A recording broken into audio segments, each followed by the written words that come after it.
Halo, perkenalkan nama saya Obernoval Ariarvan dari kelompok 4 dengan NIM 13042135159 dan saya akan mempresentasikan membuat program web server sederhana berbasis TCP/Socket Programming.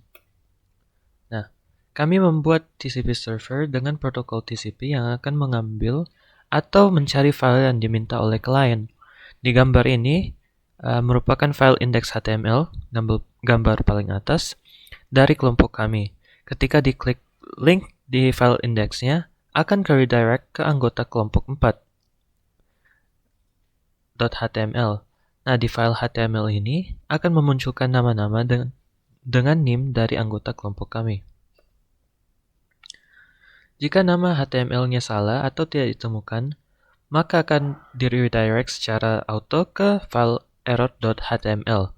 Di dalam file ini, dia menunjukkan kepada user bahwa file yang dia cari itu tidak ditemukan. Untuk menjalankannya, kita perlu mengetik cmd pada bar address file, lalu setelah itu kita akan mengetik di cmd python nama TCP server kita .python. Setelah berhasil, maka di run, kita perlu mengetik localhost .2 dan port yang dipakai. Karena port 888 merupakan port yang dipakai oleh kelompok kami, maka kita akan mengetik localhost .2 8888. Jika berhasil, akan mengirimkan respon ke klien di CMD seperti berikut. Jika gagal mencari atau membuka filenya, maka akan diberi respon seperti ini. Sekian dari saya, terima kasih banyak. Selanjutnya saya akan menjelaskan source code Python TCP server. Yang pertama ada import socket, yaitu untuk mengimport library yang dibutuhkan. Kemudian inisialisasi alamat host dan nomor port yang akan digunakan oleh TCP. Di sini kita menggunakan server hostnya localhost. Untuk nomor portnya kita menggunakan 8888. Untuk membuat soket TCP kita menggunakan baris yang ini. Kemudian kita binding atau kita kaitkan soket dengan alamat host dan nomor port.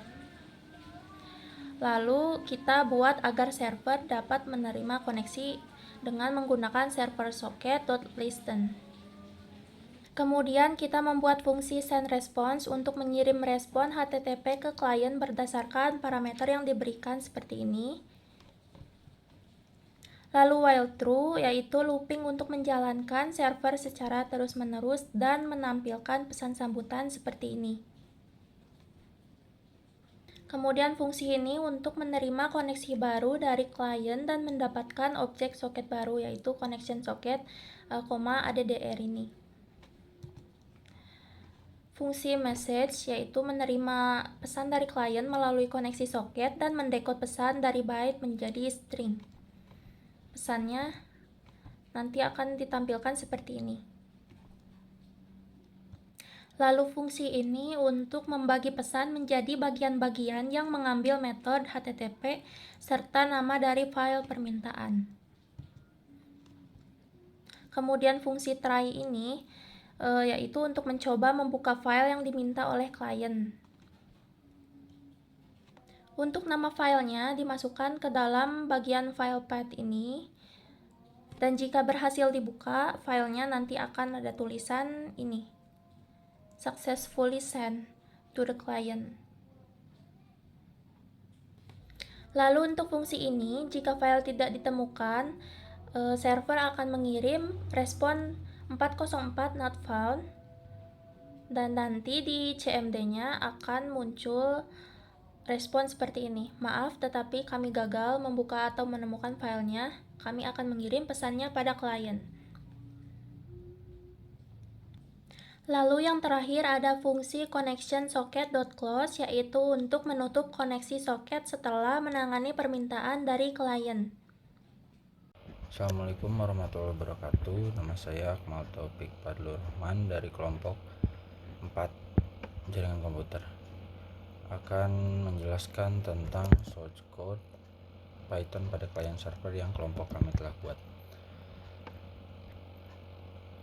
Awal mulanya kita akan mengimport semua fungsi dari modul socket dan mengimport SYS dengan menggunakan from socket, import, kemudian import SYS.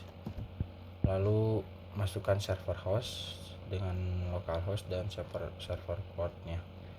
Kemudian kita membuat soket TCP-nya dan mengaitkan alamat host dan nomor port menggunakan source client socket, kemudian masukkan soket TCP-nya, kemudian client socket .connect, kemudian kaitkan kepada server host dan nomor port.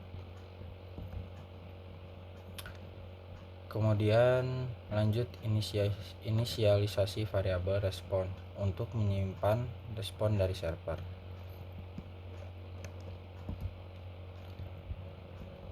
Kemudian membentuk kalimat yang akan dikirim ke server dengan mengambil argumen baris perintah seperti pada contoh di gambar.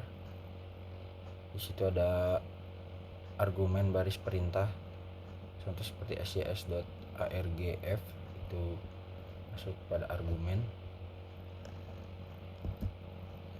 Kemudian kita melakukan looping untuk menerima respon dari server, contoh seperti pada di gambar. Kemudian di sini kita melakukan respon client socket.track. Itu gunanya untuk menerima data dalam bentuk bit, mengdekode jadi string dan menambahkan ke variabel respon. Kemudian print respon itu untuk mencetak yang respon yang diterima. Dan di bawahnya ada client socket.close, itu untuk menutup koneksi setelah berkomunikasi dengan server. Sekian presentasi saya. Assalamualaikum warahmatullahi wabarakatuh.